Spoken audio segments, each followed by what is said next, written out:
everyone, welcome to Bird Sounds with Joe. Only joking, I am back in the woods, so the natural soundtrack will be birds. But today I'm going to be talking a little bit about food. And I know this is a hot topic, this is a debated topic, and I'm not going to go into it too much detail. It's just like a basic thing of what I eat, what I want to eat. I'm also really interested in what types of food we eat, how that affects our moods and stress, like caffeine, sugars and that sort of thing. But I think that's a whole nother episode with a whole lot of research, which I've not quite done yet. So I wanted to start off just with where we get our food and what we want to eat. There's many different diets, and I'm not here to tell you or myself what's right or what's wrong. I am just sharing with you what I've decided to do. I've just realised I look a bit like a puffer fish. It's the morning. It's fine to look like a puffer fish in the morning. Not everyone's going to look all prim and proper first thing. This is life. And it's early. Since the end of last year, when I started mushroom foraging, I found that had like a really profound effect on not only the way that I saw food, but also the whole act of going out and foraging for mushrooms. The whole slowing down aspect, being present, looking at things that you've never seen before. So it's not only necessarily the food, but the whole mindset behind that and foraging and seeing food differently. Instead of going to the supermarket and buying a packet of mushrooms like that, we didn't buy mushrooms from the supermarket for a long time because I'm going to go and get the mushrooms. And because of that sort of bit of time and effort, they tasted that much better. They weren't just button mushrooms that don't really taste like a whole bunch anyway. They were tasty mushrooms. Even if they were little button mushrooms, the same ones, they would have tasted a whole lot sweeter. The fact that I'd actually got, there's something about that does make the food that you've got a whole lot better. After mushrooms, I realised that there's a whole world of food available to us on our doorsteps, pretty much. For me, I live luckily near the forest and the sea. We've got an ocean full of fish filled with plastic, a forest filled with trees and greens and lots of things that we can eat, and I wanted to explore that world a little bit more. Starting off with mushrooms because they are my favourite. Meat's a whole nother ball game. I want to say that I do eat some meat, limiting the amount of red meat a lot, so we don't have that very often. We've tried different diets. We found the diet that kind of works well for us and our situation. Everyone's got opinions on it, what's right and wrong. I don't know what's right or wrong.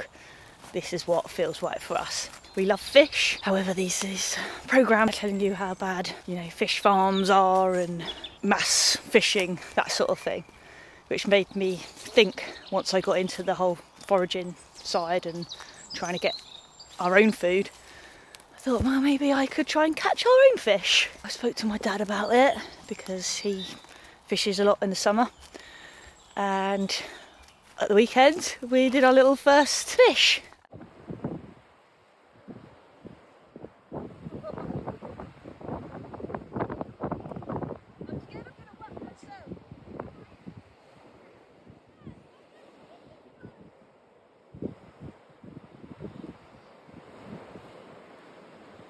Sadly, I didn't catch anything. He caught 3 fish. One was quite a small little bass. Then he caught an absolute monster that was, I don't know if you're supposed to weigh them or whatever, but we didn't do that. It was the biggest fish he'd ever caught in his life, and he's 66 now, I think, nearly. So yeah, he was absolutely buzzing. I couldn't believe it. Yeah, then he caught another one, which wasn't quite big enough to keep still. It was just around a foot long, but it's meant to be from your fingertip to your elbow to keep it. So it wasn't quite big enough. Plus he already had an absolute monster, so he didn't need to have that one as well. Unfortunately, my beginner's luck was not there for me, just for him. But just getting out there and for him to show me the knots and what he's using, and he got some bait for us to use. Being stood on the beach, the sun was setting, the waves were crashing, we were silent, we had a chat. The whole experience was just amazing. And that's something that I would like to explore a little bit more. Then that saves buying fish from a supermarket, which we'd like to try and avoid. If you buy it from a fishmonger's, I think that's a bit better. However, it's very expensive. One of my dad's friends actually sent him how much the sea bass would have cost if he bought it, and I think it was something like £60. So yeah, he should have just gone to the quay and sold it, but they enjoyed it for dinner, so I'm glad they were happy. I had cheese on toast. I like spending time on my own. A lot of these things, I mean, with my dog on my own, a lot of these things that I'm doing, going out on my bike more, foraging for mushrooms or other things, fishing, that can all be done on my own. However, I can go with my dad, or there's like fishing clubs, cycling clubs. There's a guy that I tattoo who is into mushroom foraging, so I could always meet up with someone and go and do it with someone as well. And I do like that community side. Obviously, I have no idea what I'm doing when it comes to foraging, or, you know, I have a couple of mushrooms that I know, but I don't know a lot, so I do need a bit of help. And I'm sure when it comes to fishing, I will probably get stuck a couple of times with either identifying the fish, if I actually end up catching any, or if I get stuck with something. I'd like to think that the fishing community is quite friendly, but I will find out once I start doing it a little bit more. I'm also lucky that my dad's got all the stuff, so I don't need to buy anything. But I think you can buy things online relatively cheap, second hand. Obviously you could spend loads of money like anything. I think it's more about the time spent doing it, and if you wanted to spend your time rather than the money side of things. It's cheaper on time to go and buy a box of mushrooms or to go and buy a fish from somewhere, but money wise, obviously it's more expensive. For me, my aims in life at the moment is to find contentment and happiness in all aspects of my life. I really didn't think that I'd be most content, most happy just wandering around trying to find mushrooms or trying to catch a fish. I wasn't quite sure what it would be. I knew it was going to have to be quite drastic in a way, maybe it not being what I expected, but not drastic in a way of like literally having to change everything in my life. I'm still walking my dog, which is what I did, but I'm taking a different approach to it. I usually find happiness the most when I am doing something quite big. I went to Bike Park, Wales a few weekends ago and had the best day. I was absolutely buzzing. It was so fun. I went with a few friends. I was terrified, you know, the adrenaline, and it was incredible. I had such a great day. Unfortunately, the day after, I have the worst days. It's all about, you know, your dopamine and neuro pathways in your brain. And I'm looking into that a little bit about dopamine, the effects that it has, perhaps dopamine fasting. I think what I've found in my life is that I got addicted to the dopamine hits and the adrenaline, norepinephrine, chemicals like that going on in your brain. Amazing feelings. However, it's like an addiction, and it's not realistic to have that in your everyday life unless you are, I suppose, an extreme athlete, which I suppose I was. I was a snowboarder, and then I found it really tough after that with living a normal life because I was constantly searching for that adrenaline. Whereas now, finding joy in small things, just being outside, because my everyday life is inside, sat down. So I appreciate being outside, learning something new. It is still a bit of a challenge. I suppose you still get that dopamine hit if you do find a load of mushrooms or do catch a fish or whatever it is you're doing. However, it's not this massive surge in dopamine, which feels amazing, but then you're going to have that big drop afterwards, and then you're just increasing your levels of dopamine. And then it just gets to get higher and higher and higher. And that's just, not really achievable for most people, not achievable for me. And then you feel like, maybe like I felt, just dissatisfied and unhappy with your everyday life because you're searching and wanting more and more excitement.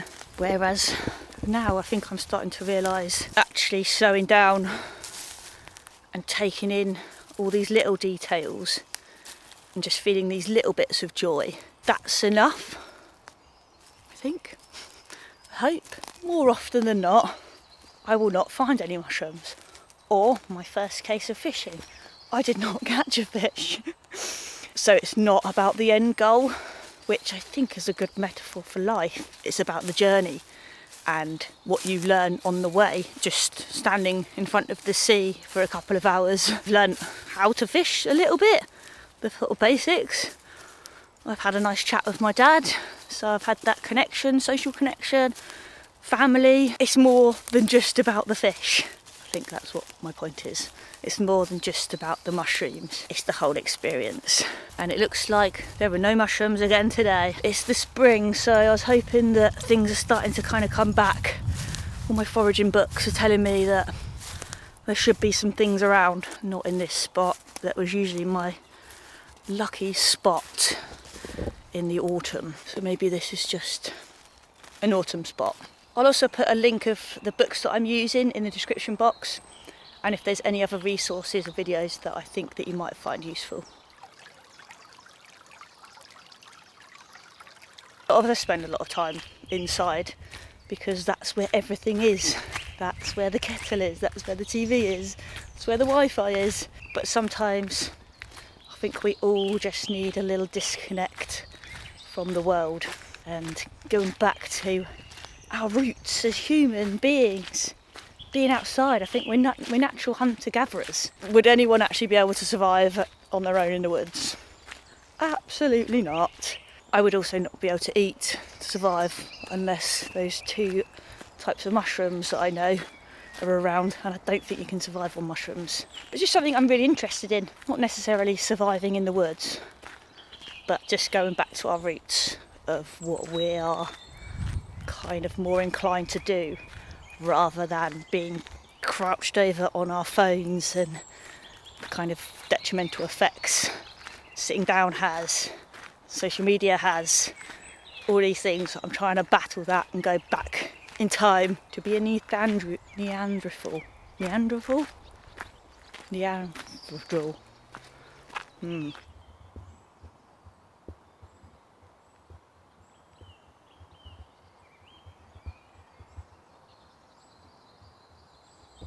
I suppose this could also be classed as escapism, and I wonder if people kind of associate escapism with other things like alcohol or social media use or TV, that sort of thing.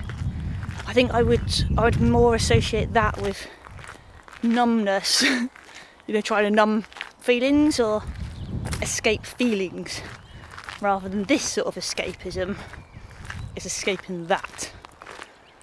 The more advanced technical world, going back to simpler times, that's the escapism I want.